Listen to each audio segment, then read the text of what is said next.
See you in December.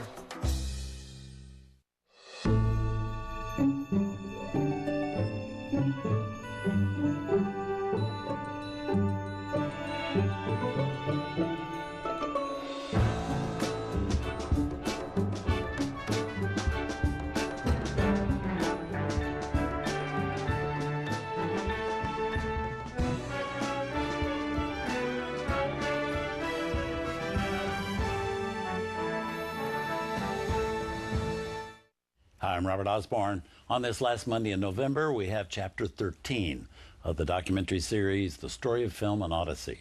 This chapter taking a look at the world of movies just before the digital takeover. And Mark Cousins, the film historian and documentarian who made the series, joins me again as my co-host. Welcome again, Mark. Thank you, Robert. Thanks for being here. This was quite a time, the 1990s.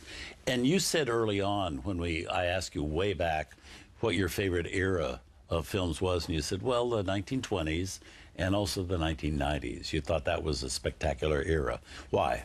I think that lots of people who love the movies think that maybe the golden age was the 40s or the 60s. But when you look at what was happening in the 1990s, I just think it's really wonderful. What was happening? In Iran, for example, they started making these humane masterpieces, not about vengeance, not about sex or violence, about quite simple human themes, and they just moved me deeply. So that's one thing. Then if you look what happened in Denmark, Lars von Trier came along and shook up the movies with he and his friends making very daring new types of cinema. So you've got innovation, you've got the humane nature of the Iranian films, but then in North America you've got Tarantino, you've got the Coen brothers, all sorts of stuff. Great diversity, I think, and that period, I think, when we look back, will really shine. Mm-hmm. Interesting, because I think of the 90s kind of as from the Hollywood standpoint, it's a lot of remakes and a lot of series and a lot of stuff that seemed kind of uncreative to me. I think you're right. But you're right about the Tarantinos and the Coen brothers, though. And Hollywood itself hasn't always, shall we say, been the greatest place for movies. Which is interesting, because Hollywood, from the beginning, the very beginning of movies, was always kind of ahead of the game. Yes. But then it's kind of fallen behind. It's like a relay race. The baton is passed on to other people. Right. And Hollywood passed the baton on. You know, it stuck to it. It found a good thing, a good business model, a good formula, and stuck to it too much. And so other people took over and innovated more. And that happened. Asia constantly challenged Hollywood. But in this period, you're quite right, Hollywood was not where it's at. If you were looking for greatness in Hollywood, you were looking in the wrong place. Yeah. One interesting thing about this whole series, and what you pointed out, is there was never a time when there wasn't change happening. I mean, now we're talking about the end of celluloid is coming.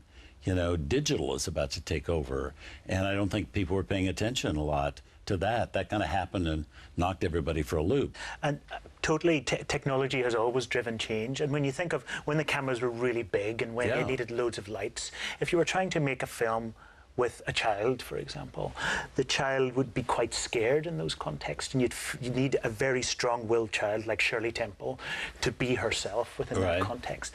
But when cameras got smaller and digital came along and lights got simpler, then you notice children being portrayed in cinema far more honestly, because the child isn't overwhelmed by the kit, the technology.